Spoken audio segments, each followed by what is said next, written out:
It's all there in the Gospels. The Magdalene girl comes to pay her respects, but her mind is a whirl when she finds the tomb empty. The stone had been rolled, not a sign of a corpse. In the dark and the cold, when she reaches the door, sees an unholy sight. There's a solitary figure in a halo of light. He just carries on floating past Calvary Hill in an almighty hurry. Aye, but you might catch him still. Tell me, where are you going, Lord, and why in such haste? Don't hinder me, woman, I've no time to waste, for they're launching a boat on the morrow at noon, and I have to be there before daybreak. Oh, I cannot be missing. The lads will expect me. Why else would the good Lord himself resurrect me? For nothing will stop me. I have to prevail through the teeth of this tempest, in the mouth of a gale. May the angels protect me if all else should fail when the last ship sails. Oh, the roar of the chains and the cracking of timbers, the noise at the end of the world in your ears, as a mountain of steel makes its way to the sea and the last ship sails. So I was born and raised in the shadow of a shipyard in a little town on the northeast coast of England. Some of my earliest memories are of giant ships blocking the end of my street, as well as the sun for a lot of the year. Every morning as a child, I watched thousands of men walk down that hill to work in the shipyard.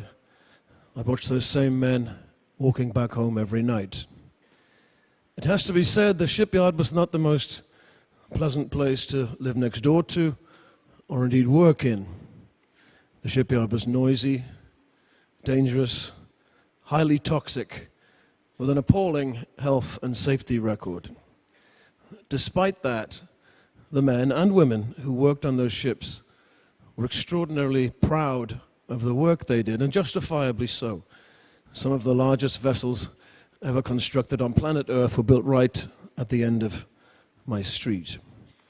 My grandfather had been a shipwright, and as a child, as there were few other jobs in the town, I would wonder with some anxiety whether that would be my destiny too.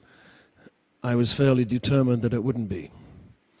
I had other dreams, not necessarily practical ones, but at the age of 8, I was bequeathed a guitar. It was a battered old thing with 5 rusty strings and was out of tune, but quickly I learned to play it and realized that I'd found a friend for life, accomplice, a co-conspirator in my plan to escape from this surreal industrial landscape. Well, they say if you dream something hard enough, it will come to pass. Either that or I was extremely lucky, but this was my dream. I dreamt I would leave this town, and just like those ships, once they were launched, I'd never come back. I dreamt I'd become a writer of songs, that I would sing those songs to vast numbers of people all over the world, that I'd be paid extravagant amounts of money, that I'd become famous, that I'd marry a beautiful woman, have children, raise a family, buy a big house in the country, keep dogs, grow wine, have rooms full of Grammy Awards, platinum discs, and what have you. So far, so good, right? And then one day, the songs stopped coming. And while you've suffered from periods of writer's block before, albeit briefly, this is something chronic. Day after day, you face a blank page and nothing is coming. And those days turn to weeks and weeks to months. And pretty soon, those months have turned into years with very little to show for your efforts. No songs. So you start asking yourself questions. What have I done to offend the gods that they would abandon me so? Is the gift of songwriting taken away as easily as it seems to have been bestowed? Or perhaps there's a deeper psychological reason. It was always a Faustian pact anyway. you're rewarded for revealing your innermost thoughts, your private emotions on the page, for the entertainment of others, for the analysis, the scrutiny of others. And perhaps you've given enough of your privacy away. And yet, if you look at your work, could it be argued that your best work wasn't about you at all? It was about somebody else. Did your best work occur when you sidestepped your own ego and you stopped telling your story but told someone else's story? Someone perhaps without a voice, where empathetically you stood in his shoes for a while or saw the world through his eyes. Well, they say, write what you know. If you can't write about yourself anymore, then who do you write about? So it's ironic that the landscape I'd worked so hard to escape from and the community that I'd more or less abandoned and exiled myself from should be the very landscape, the very community I would have to return to find my missing muse. And as soon as I did that, as soon as I decided to honor the community I came from and tell their story, the songs started to come thick and fast. I've described it as a kind of projectile vomiting, a torrent of ideas, of characters, of voices, verses, couplets, entire songs almost formed whole, materialized in front of me, as if they'd been bottled up inside me for many, many years. One of the first things I wrote was just a list of names of people I'd known, and they become characters in a kind of three-dimensional drama, where they explain who they are, what they do, their hopes and their fears for the future. This is Jackie White. He's the foreman of the shipyard. My name is Jackie White, and I'm foreman of the yard, and you don't mess with Jackie on this quayside. I'm as hard as iron plate. We'll be tied you if you're late when we have to push a boat out on the spring tide. Now you could die and hope for heaven, but you need to work your shift, and I'd expect us all to back us to the hilt. For if St. Peter at his gate were to ask you why you're late, why you tell him that you had to get a ship built. We built battleships and cruisers for Her Majesty the Queen, super tankers for Onassis, and all the classes in between. We built the greatest ship in tonnage what the world has ever seen. And the only life we've known is in the shipyard. Steel in the stockyard, iron in the soul, would conjure up a ship where there used to be a hole. But we don't know what we'll do if this yard gets sold. For the only life we've known is in the shipyard.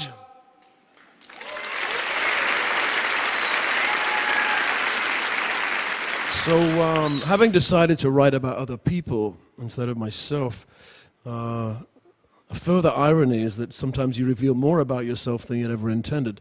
This song is called Dead Man's Boots, which is an expression which describes how difficult it is to get a job. In other words, you'd only get a job in the shipyard if somebody else died. Or perhaps your father could finagle you an apprenticeship at the age of 15. But sometimes a father's love can be misconstrued as controlling, and conversely, the scope of a son's ambition can seem like some pie-in-the-sky fantasy.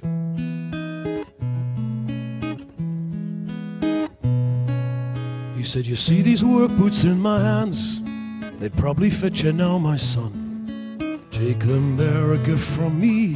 Why don't you try them on? It would do your old man good to see you walking in these boots one day. Take your place among the men who work upon the slipway. These dead man's boots, though they're old and curled, when a fella needs a job and a place in the world, and it's time for a man to put down roots and walk to the river in his old man's boots. He said, I'm dying, son, and asking that you do one final thing for me. You're barely but a sapling and you think that you're a tree. If you need a seed to prosper, you must first put down some roots. Just one foot then the other in these dead man's boots. These these dead man's boots, though they're old and curled, when a fella needs a job and a place in the world, and it's time for a man to put down roots, to walk to the river in his old man's boots. I said, why in the hell would I do that? Why would I agree, when his hand was all that I'd received, as far as I remember? It's not as if he'd spoiled me with his kindness up till then, you see. I had a plan of my own and I'd quit this place when I came of age, September. These dead man's boots know their way down the hill. They can walk there themselves, and they probably will. I've plenty of choices, I've plenty other routes, and you'll never see me walking in these dead man's boots. What was it made him think I'd be happy ending up like him, when he'd hardly got 2 halfpennies left, or a broken pot to piss in? He wanted the same thing for me. Was that his final wish? He said, what the hell are you gonna do? I said, anything but this. These dead man's boots know their way down the hill. They can walk there themselves, and they probably will. But they won't walk with me, 'cause I'm off the other way. I had it up to here, I'm gonna have my say. When all you got left is that cross on the wall, I want nothing from you, I want nothing at all. I want a pension or a pittance when your whole life is through. Get this through your head, I'm nothing like you. I'm done with all the arguments, there'll be no more disputes. And you'll die before you see me in your dead man's boots.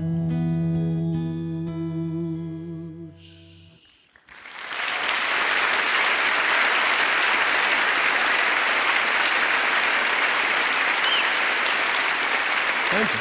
So, whenever they'd launch a big ship, they would invite some dignitary up from London on the train to make a speech, break a bottle of champagne over the bows, launch it down the slipway into the river and out to sea.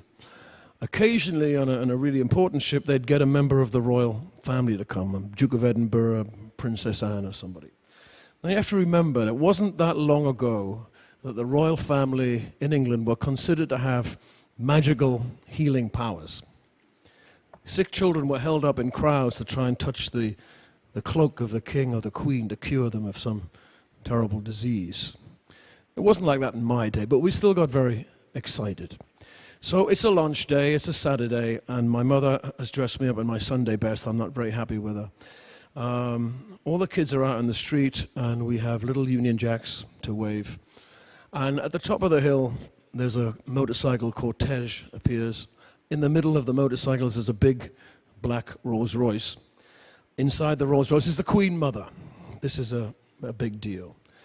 So the procession is moving at a stately pace down my street, and as it approaches my house, I start to wave my flag vigorously, and there is the Queen Mother. I see her, and she seems to see me. She acknowledges me, she waves, and she smiles, and I wave my flag even more vigorously. We're having a moment, me and the Queen Mother. She's acknowledged me, and then she's gone. Well, I wasn't cured of anything. That was the opposite, actually. I was infected.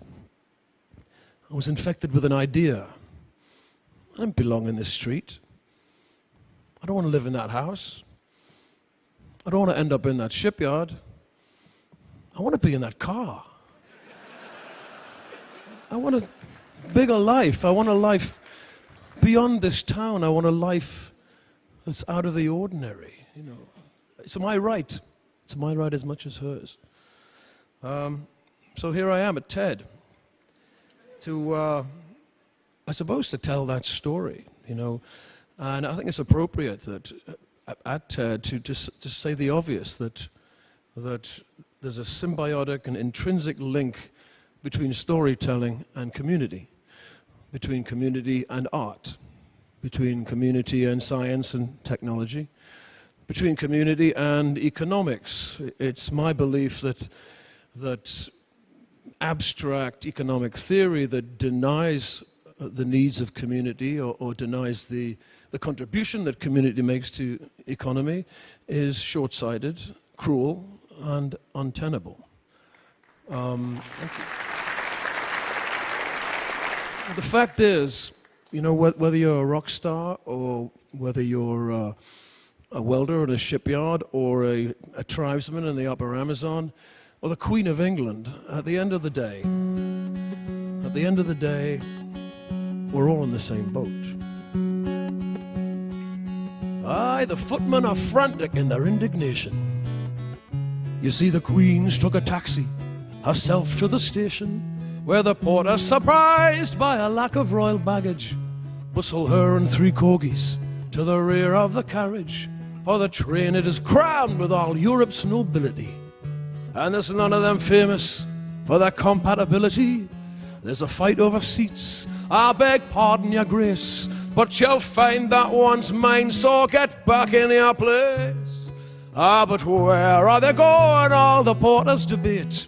Why, they're going to Newcastle, and they daresn't be late, for they're launching a boat on the Tyne at high tide.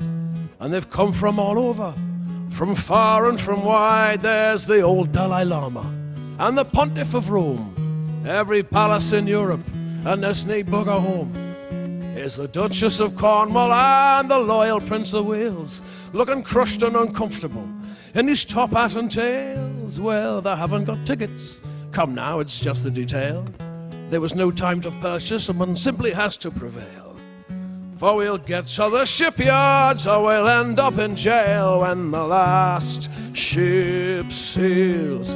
Oh, the roar of the chains and the cracking of timbers, the noise at the end of the world in your ears, as a mountain of steel makes its way to the sea, and the last ship sails.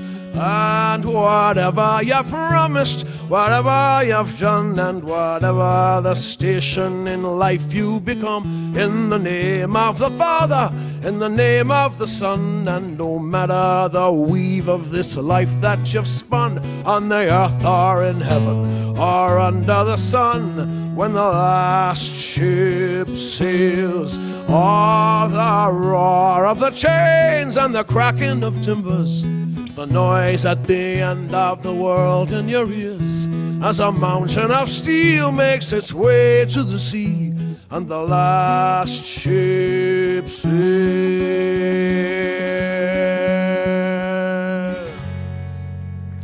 Thanks for listening to my story. Thank you.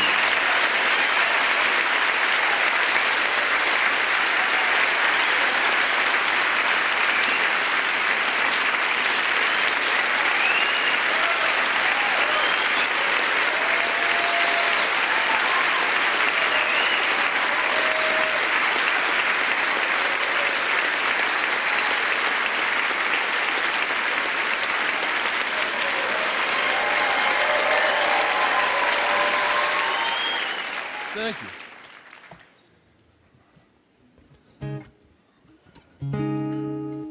Okay, you have to join in if you know it.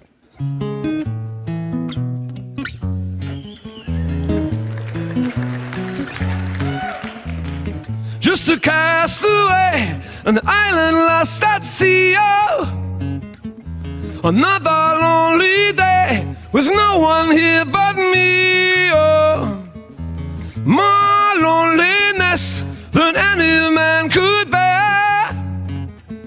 Rescue me before I fall into despair. Oh, I'll send an SOS to the world. I'll send an SOS to the world. I hope that someone gets my, I hope that someone gets my, I hope that someone gets my message in a bottle, yeah.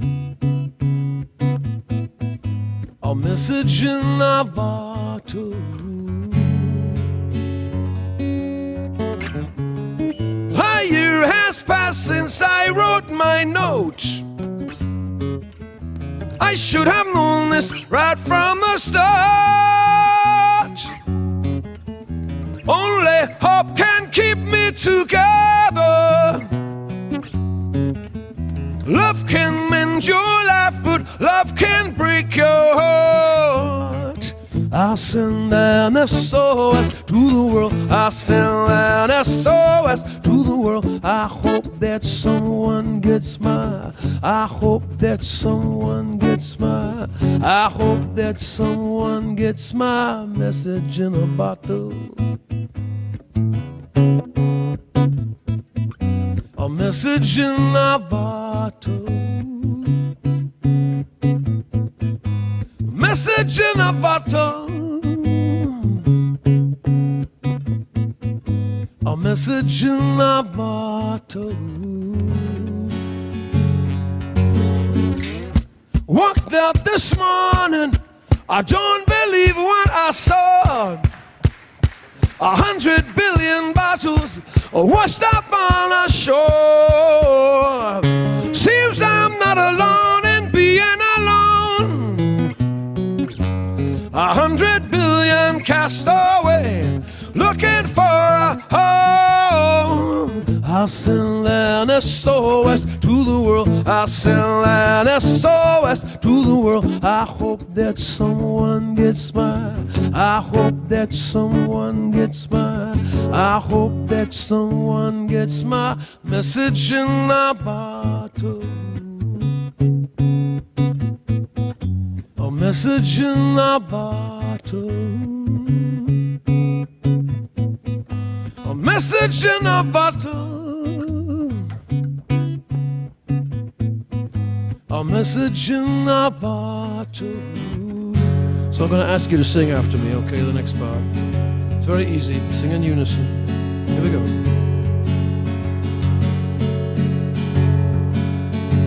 This is me. Sending out an SOS. Come on now.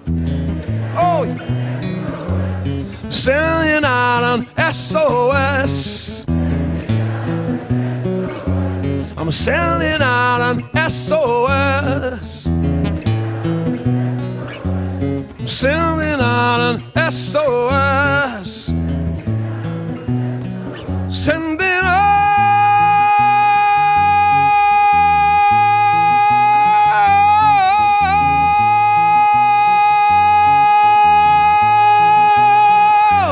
Sending out an SOS. Sending out an SOS. Sending out an SOS. Sending out an SOS.